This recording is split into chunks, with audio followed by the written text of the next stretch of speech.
So eto na nga po mga kaibigan, JBC or Japan Boxing Commission handang bawiin ang isang taong suspension ni Casimero Cuadro Alas sa bansang Japan para ilaban sa ibang boksingerong Japanese, at natatakot sila na magkaharap sila Inoue at Casimero pag umangat ng dibisyon si Alas sa featherweight. Bigating promoter Turki Alasik nakabackup kay Casimero. And bago yan kaibigan, huwag po munang kakalimutan na i-like at subscribe ang ating YouTube channel, and then pahita rin po ng notification bell.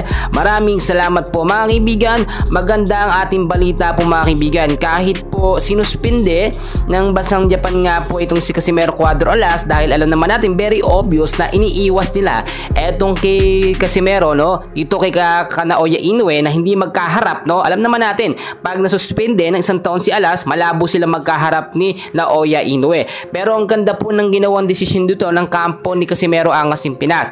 Binabalak o pinaplano po kasi ni Casimero na umangat po, no, ng division sa featherweight mga kaibigan.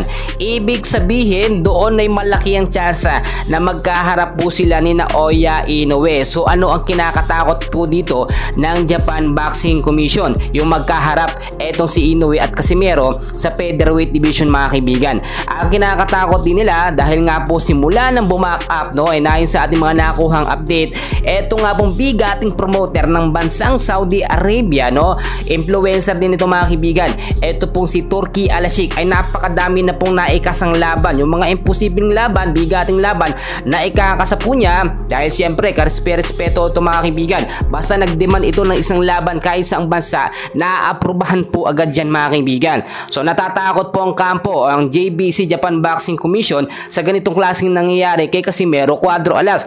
Kaya nga po pinaplano nila na tanggalin ang suspension nitong si Casimero at handa sila o ilalaban daw si Casimero sa ibang boksingero sa Japan. Well, hindi naman tinukoy kung ito nga ba'y si Naoya Inoue, pero ang plano nila ay sa ibang boksingerong Japan at hindi kay Naoya Inoue. Ibig sabihin, kapag ka nagkaroon ulit ng laban ito nga po si Casimero, ay mangyayari daw sa bansang Japan kapag ka tinanggal na ang suspension. So ang sinasabi nila, para hindi umangat ng featherweight division na itong si Casimero.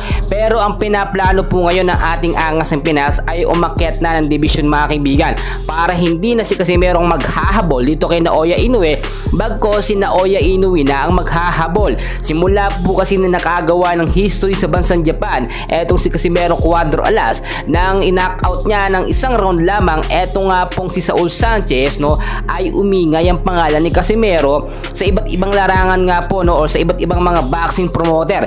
Isa na nga po dyan si Turki Alasik.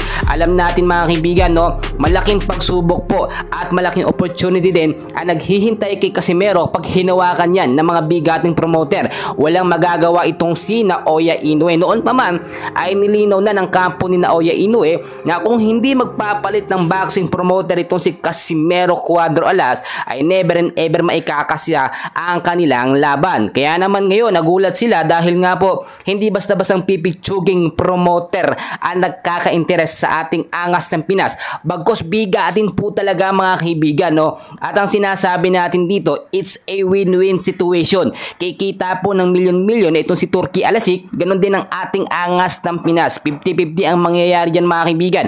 Bukod pa po dyan, mangyayari yung dream fight, no, na hindi inaasahan ni Casimero kontra kay Naoya Inoue. So yun lamang po ang update natin. Please huwag kalimutan mag-like and subscribe. Maraming salamat po.